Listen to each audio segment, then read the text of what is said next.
شروع اللہ کا نام لے کر جو بڑا مہربان نہایت رحم والا ہے۔ الف لام میم، یہ کتاب یعنی قرآن مجید، اس میں کچھ شک نہیں کہ اللہ کا کلام ہے، پرہیزگاروں کے لیے رہنما ہے، جو غیب پر ایمان لاتے اور آداب کے ساتھ نماز پڑھتے اور جو کچھ ہم نے ان کو عطا فرمایا ہے اس میں سے خرچ کرتے ہیں، اور جو کتاب اے پیغمبر تم پر نازل ہوئی اور جو کتابیں تم سے پہلے پیغمبروں پر نازل ہوئیں سب پر ایمان لاتے اور آخرت کا یقین رکھتے ہیں۔ یہی لوگ اپنے پروردگار کی طرف سے آئی ہوئی ہدایت پر ہیں اور یہی لوگ کامیاب ہیں۔ جو لوگ کافر ہیں انہیں تم نصیحت کرو یا نہ کرو ان کے لیے برابر ہے، وہ ایمان نہیں لانے کے۔ اللہ نے ان کے دلوں اور کانوں پر مہر لگا رکھی ہے اور ان کی آنکھوں پر پردہ پڑا ہوا ہے اور ان کے لیے بڑا عذاب تیار ہے۔ اور بعض لوگ ایسے ہیں جو کہتے ہیں کہ ہم اللہ پر اور روز آخر پر ایمان رکھتے ہیں، حالانکہ وہ ایمان نہیں رکھتے۔ یہ اپنے خیال میں اللہ کو اور مومنوں کو دھوکہ دیتے ہیں، مگر حقیقت میں اپنے سوا کسی کو دھوکہ نہیں دیتے اور اس سے بے خبر ہیں۔ ان کے دلوں میں کفر کا مرض تھا، اللہ نے ان کا مرض اور زیادہ کر دیا اور ان کے جھوٹ بولنے کے سبب ان کو دکھ دینے والا عذاب ہوگا۔ اور جب ان سے کہا جاتا ہے کہ زمین میں فساد نہ ڈالو تو کہتے ہیں کہ ہم تو اصلاح کرنے والے ہیں۔ دیکھو یہ بلا شبہ مفسد ہیں لیکن خبر نہیں رکھتے۔ اور جب ان سے کہا جاتا ہے کہ جس طرح اور لوگ ایمان لے آئے تم بھی ایمان لے آؤ تو کہتے ہیں بھلا جس طرح بے وقوف ایمان لے آئے ہیں اسی طرح ہم بھی ایمان لے آئیں۔ سن لو کہ یہی بے وقوف ہیں لیکن نہیں جانتے۔ اور یہ لوگ جب مومنوں سے ملتے ہیں تو کہتے ہیں کہ ہم ایمان لے آئے ہیں، اور جب اپنے شیطانوں میں جاتے ہیں تو ان سے کہتے ہیں کہ ہم تمہارے ساتھ ہیں، اور مسلمانوں سے تو ہم ہنسی کیا کرتے ہیں۔ ان منافقوں سے اللہ ہنسی کرتا ہے اور انہیں مہلت دیا جاتا ہے کہ شرارت و سرکشی میں پڑے بہک رہے ہیں۔ یہ وہ لوگ ہیں جنہوں نے ہدایت چھوڑ کر گمراہی خریدی، تو نہ تو ان کی تجارت ہی نے کچھ نفع دیا اور نہ یہ ہدایت یاب ہی ہوئے۔ ان کی مثال اس شخص کی سی ہے جس نے شب تاریک میں آگ جلائی، جب آگ نے اس کے ارد گرد کی چیزیں روشن کی تو اللہ نے ان لوگوں کی روشنی زائل کر دی اور ان کو اندھیروں میں چھوڑ دیا کہ کچھ نہیں دیکھتے۔ یہ بہرے ہیں، گونگے ہیں، اندھے ہیں کہ کسی طرح سیدھے رستے کی طرف لوٹ ہی نہیں سکتے۔ کیا ان کی مثال میں کسی ہے کہ آسمان سے برس رہا ہو اور اس میں اندھیرے پر اندھیرا چھا رہا ہو اور بادل گرج رہا ہو اور بجلی کوند رہی ہو تو یہ کڑک سے ڈر کر موت کے خوف سے کانوں میں انگلیاں دے لے۔ اور اللہ کافروں کو ہر طرف سے گھیرے ہوئے ہے، قریب ہے کہ بجلی کی چمک ان کی آنکھوں کی بصارت کو اچک لے جائے۔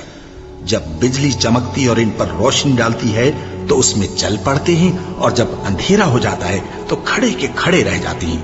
اور اگر اللہ چاہتا تو ان کے کانوں کی سنوائی اور آنکھوں کی بینائی دونوں کو زائل کر دیتا۔ بلا شبہ اللہ ہر چیز پر قادر ہے۔ لوگوں، اپنے پروردگار کی عبادت کرو جس نے تم کو اور تم سے پہلے لوگوں کو پیدا کیا تاکہ تم اس کے عذاب سے بچو، جس نے تمہارے لیے زمین کو بچھونا اور آسمان کو چھت بنایا اور آسمان سے مے برسا کر تمہارے کھانے کے لیے انواع و اقسام کے میوے پیدا کیے۔ بس کسی کو اللہ کا ہمسر نہ بناؤ، اور تم جانتے تو ہو۔ اور اگر تم کو اس کتاب میں جو ہم نے اپنے بندے پر نازل فرمائی ہے کچھ شک ہو تو اسی طرح کی ایک صورت تم بھی بنا لاؤ، اور اللہ کے سوا جو تمہارے مددگار ہوں ان کو بھی بلا لو اگر تم سچے ہو۔ پھر اگر ایسا نہ کر سکو اور ہرگز نہیں کر سکو گے تو اس آگ سے ڈرو جس کا ایندھن آدمی اور پتھر ہوں گے اور جو کافروں کے لیے تیار کی گئی ہے۔ اور جو لوگ ایمان لائے اور نیک عمل کرتے رہے ان کو خوشخبری سنا دو کہ ان کے لیے نعمت کے باغ ہیں جن کے نیچے نہریں بہہ رہی ہیں۔ جب انہیں ان میں سے کسی قسم کا میوہ کھانے کو دیا جائے گا تو کہیں گے یہ تو وہی ہے جو ہم کو پہلے دیا گیا تھا، اور ان کو ایک دوسرے کے ہم شکل میوے دیے جائیں گے، اور وہاں ان کے لیے پاک بیویاں ہوں گی اور وہ بہشتوں میں ہمیشہ رہیں گے۔ اللہ اس بات سے آر نہیں کرتا کہ مچھر یا اس سے بڑھ کر کسی چیز مثلا مکھی، مکڑی وغیرہ کی مثال بیان فرمائے۔ اب جو مومن ہیں وہ یقین کرتے ہیں کہ وہ ان کے پروردگار کی طرف سے سچ ہے، اور جو کافر ہیں وہ کہتے ہیں کہ اس مثال سے اللہ کی مراد ہی کیا ہے۔ اس سے اللہ بہتوں کو گمراہ کرتا ہے اور بہتوں کو ہدایت بخشتا ہے، اور گمراہ بھی کرتا ہے تو نافرمانوں ہی کو، جو اللہ کے اقرار کو مضبوط کرنے کے بعد توڑ دیتے ہیں اور جس چیز یعنی رشتہ قرابت کے جوڑے رکھنے کا اللہ نے حکم دیا ہے اس کو قطع کیے ڈالتی ہیں اور زمین میں خرابی کرتے ہیں، یہی لوگ نقصان اٹھانے والے ہیں۔ کافرو، تم اللہ سے کیوں کر منکر ہو سکتے ہو؟ جس حال میں کہ تم بے جان تھے تو اس نے تم کو جان بخشی، پھر وہی تم کو مارتا ہے، پھر وہی تم کو زندہ کرے گا، پھر تم اسی کی طرف لوٹائے جاؤ گے۔ وہی تو ہے جس نے سب چیزیں جو زمین میں ہیں تمہارے لیے پیدا کی، پھر آسمانوں کی طرف متوجہ ہوا تو ان کو ٹھیک ٹھیک 7 آسمان بنا دیا، اور وہ ہر چیز سے خبردار ہے۔ اور وہ وقت یاد کرنے کے قابل ہے جب تمہارے پروردگار نے فرشتوں سے فرمایا کہ میں زمین میں اپنا نائب بنانے والا ہوں۔ انہوں نے کہا، کیا تو اس میں ایسے شخص کو نائب بنانا چاہتا ہے جو خرابیاں کرے اور کچھ تو خون کرتا پھرے؟ اور ہم تیری تعریف کے ساتھ تسبیح و تقدیس کرتے رہتے ہیں۔ فرمایا، میں وہ باتیں جانتا ہوں جو تم نہیں جانتے۔ اور اس نے آدم کو سب چیزوں کے نام سکھائے، پھر ان کو فرشتوں کے سامنے کیا اور فرمایا کہ اگر سچے ہو تو مجھے ان کے نام بتاؤ۔ انہوں نے کہا، تو پاک ہے، جتنا علم تو نے ہمیں بخشا ہے اس کے سوا ہمیں کچھ معلوم نہیں، بے شک تو دانا ہے، حکمت والا ہے۔ تب اللہ نے آدم کو حکم دیا کہ آدم، تم ان کو ان چیزوں کے نام بتاؤ۔ سو جب انہوں نے ان کو ان کے نام بتائے تو فرشتوں سے فرمایا، کیا میں نے تم سے نہیں کہا تھا کہ میں آسمانوں اور زمین کی سب پوشیدہ باتیں جانتا ہوں، اور جو تم ظاہر کرتے ہو اور جو پوشیدہ کرتے ہو سب مجھ کو معلوم ہے۔ اور جب ہم نے فرشتوں کو حکم دیا کہ آدم کے آگے سجدہ کرو تو وہ سب سجدے میں گر پڑے، مگر شیطان نے انکار کیا اور غرور میں آ کر کافر بن گیا۔ اور ہم نے کہا کہ اے آدم، تم اور تمہاری بیوی بہشت میں رہو اور جہاں سے چاہو بے روک ٹوک کھاؤ پیو، لیکن اس درخت کے پاس نہ جانا، نہیں تو ظالموں میں ہو جاؤ گے۔ پھر شیطان نے دونوں کو اس درخت کے بارے میں پھسلا دیا اور جس عیش و نشاط میں تھے اس سے ان کو نکلوا دیا۔ تب ہم نے حکم دیا کہ بہشت بری سے چلے جاؤ، تم ایک دوسرے کے دشمن ہو، اور تمہارے لیے زمین میں ایک وقت تک ٹھکانہ اور معاش مقرر کر دیا گیا ہے۔ پھر آدم نے اپنے پروردگار سے کچھ کلمات سیکھے اور معافی مانگی تو اس نے ان کا قصور معاف کر دیا۔ بے شک وہ معاف کرنے والا ہے، بڑا مہربان ہے۔ ہم نے فرمایا کہ تم سب یہاں سے اتر جاؤ، جب تمہارے پاس میری طرف سے ہدایت پہنچے تو اس کی پیروی کرنا، کہ جنہوں نے میری ہدایت کی پیروی کی ان کو نہ کچھ خوف ہوگا اور نہ وہ غمناک ہوں گے، اور جنہوں نے اس کو قبول نہ کیا اور ہماری آیتوں کو جھٹلایا وہ دوزخ میں جانے والے ہیں اور وہ ہمیشہ اس میں رہیں گے۔ اے آل یعقوب، میرے وہ احسان یاد کرو جو میں نے تم پر کیے تھے، اور اس اقرار کو پورا کرو جو تم نے مجھ سے کیا تھا۔ میں اس اقرار کو پورا کروں گا جو میں نے تم سے کیا تھا، اور مجھی سے ڈرتے رہو۔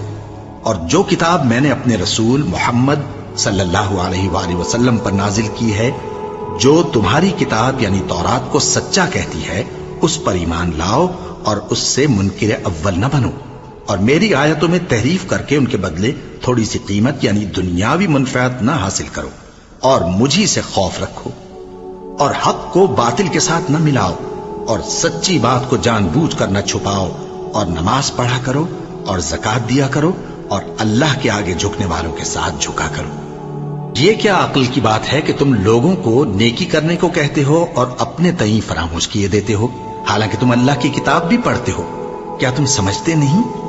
اور رنج و تکلیف میں صبر اور نماز سے مدد لیا کرو، اور بے شک نماز گراں ہے، مگر ان لوگوں پر گراں نہیں جو عجز کرنے والے ہیں، جو یقین کیے ہوئے ہیں کہ وہ اپنے پروردگار سے ملنے والے ہیں اور اس کی طرف لوٹ کر جانے والے ہیں۔ اے یعقوب کی اولاد، میرے وہ احسان یاد کرو جو میں نے تم پر کیے تھے، اور یہ کہ میں نے تم کو جہان کے لوگوں پر فضیلت بخشی تھی۔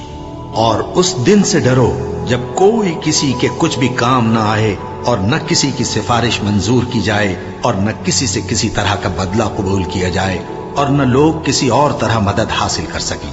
اور ہمارے ان احسانات کو یاد کرو جب ہم نے تم کو قوم فرعون سے نجات بخشی۔ وہ لوگ تم کو بڑا دکھ دیتے تھے، تمہارے بیٹوں کو تو قتل کر ڈالتے تھے اور بیٹیوں کو زندہ رہنے دیتے تھے، اور اس میں تمہارے پروردگار کی طرف سے بڑی سخت آزمائش تھی۔ اور جب ہم نے تمہارے لیے سمندر کو پھاڑ دیا، پھر تم کو تو نجات دی اور فرعون کی قوم کو غرق کر دیا، اور تم دیکھ رہے تھے۔ اور جب ہم نے موسیٰ سے 40 رات کا وعدہ کیا تو تم نے ان کے پیچھے بچڑے کو معبود مقرر کر لیا، اور تم ظلم کر رہے تھے. پھر اس کے بعد ہم نے تم کو معاف کر دیا تاکہ تم شکر کرو. اور جب ہم نے موسیٰ کو کتاب اور معجزے عنایت کیے تاکہ تم ہدایت حاصل کرو. اور جب موسیٰ نے اپنی قوم کے لوگوں سے کہا کہ بھائیو، تم نے بچڑے کو معبود ٹھہرانے میں اپنی جانوں پر ظلم کیا ہے، تو اپنے پیدا کرنے والے کے آگے توبہ کرو، پھر اپنوں کو قتل کرو، تمہارے خالق کے نزدیک تمہارے حق میں یہی بہتر ہے. پھر اس نے تمہارا قصور معاف کر دیا. وہ بے شک بڑا معاف کرنے والا ہے، بڑا مہربان ہے. اور جب تم نے موسیٰ سے کہا کہ موسیٰ، جب تک ہم اللہ کو سامنے نہ دیکھ لیں گے تم پر ایمان نہیں لائیں گے، تو تم کو بجلی نے آ گھیرا اور تم دیکھ رہے تھے. پھر موت آ جانے کے بعد ہم نے تم کو اثر نو زندہ کر دیا تاکہ احسان مانو. اور ہم نے بادل کا تم پر سایہ کیے رکھا اور تمہارے لیے من و سلوہ اتارتے رہے کہ جو پاکیزہ چیزیں ہم نے تم کو عطا فرمائی ہیں ان کو کھاؤ پیو، مگر تمہارے بزرگوں نے ان نعمتوں کی کچھ قدر نہ جانی اور وہ ہمارا کچھ نہیں بگاڑتے تھے بلکہ اپنا ہی نقصان کرتے تھے. اور جب ہم نے ان سے کہا کہ اس گاؤں میں داخل ہو جاؤ اور اس میں جہاں سے چاہو خوب کھاؤ پیو، اور دیکھنا دروازے میں داخل ہونا سجدہ کرتے ہوئے اور حطوتن کہنا، ہم تمہارے گناہ معاف کر دیں گے اور نیکی کرنے والوں کو اور زیادہ دیں گے.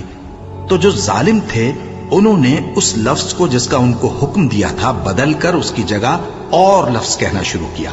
بس ہم نے ان ظالموں پر آسمان سے عذاب نازل کیا کیونکہ نافرمانیاں کیے جاتے تھے. اور جب موسیٰ نے اپنی قوم کے لیے ہم سے پانی مانگا تو ہم نے کہا کہ اپنی لاٹھی پتھر پر مارو. انہوں نے لاٹھی ماری تو اس میں سے 12 چشمے پھوٹ نکلے اور تمام لوگوں نے اپنا اپنا گھاٹ معلوم کر کے پانی پی لیا. ہم نے حکم دیا کہ اللہ کی عطا فرمائی ہوئی روزی کھاؤ اور پیو اور زمین میں فساد نہ کرتے پھرنا. اور جب تم نے کہا کہ موسیٰ ہم سے ایک ہی کھانے پر صبر نہیں ہو سکتا تو اپنے پروردگار سے دعا کیجئے کہ ترکاری اور ککڑی اور گیہوں اور مسور اور پیاز وغیرہ جو نباتات زمین سے اگتی ہیں ہمارے لیے پیدا کر دے. انہوں نے کہا کہ عمدہ چیزیں چھوڑ کر ان کے بدلے ناقص چیزیں کیوں چاہتے ہو؟ اگر یہی چیزیں مطلوب ہیں تو کسی شہر میں جا اترو، وہاں جو مانگتے ہو مل جائے گا. اور آخر کار ذلت و رسوائی اور محتاجی و بے نوائی ان سے چمٹا دی گئی اور وہ اللہ کے غضب میں گرفتار ہو گئے. یہ اس لیے کہ وہ اللہ کی آیتوں سے انکار کرتے تھے اور اس کے نبیوں کو ناحق قتل کر دیتے تھے، یعنی اس لیے کہ نافرمانی کیے جاتے اور حد سے بڑھے جاتے تھے.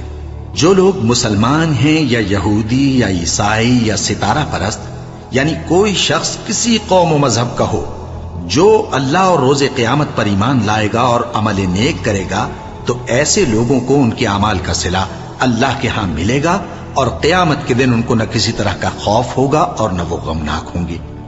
اور جب ہم نے تم سے عہد کر لیا اور کوہ طور کو تم پر اٹھا کھڑا کیا اور حکم دیا کہ جو کتاب ہم نے تم کو دی ہے اس کو زور سے پکڑے رہو اور جو اس میں لکھا ہے اسے یاد رکھو تاکہ عذاب سے محفوظ رہو، پھر تم اس کے بعد عہد سے پھر گئے، سو اگر تم پر اللہ کا فضل اور اس کی مہربانی نہ ہوتی تو تم خسارے میں پڑ گئے ہوتے.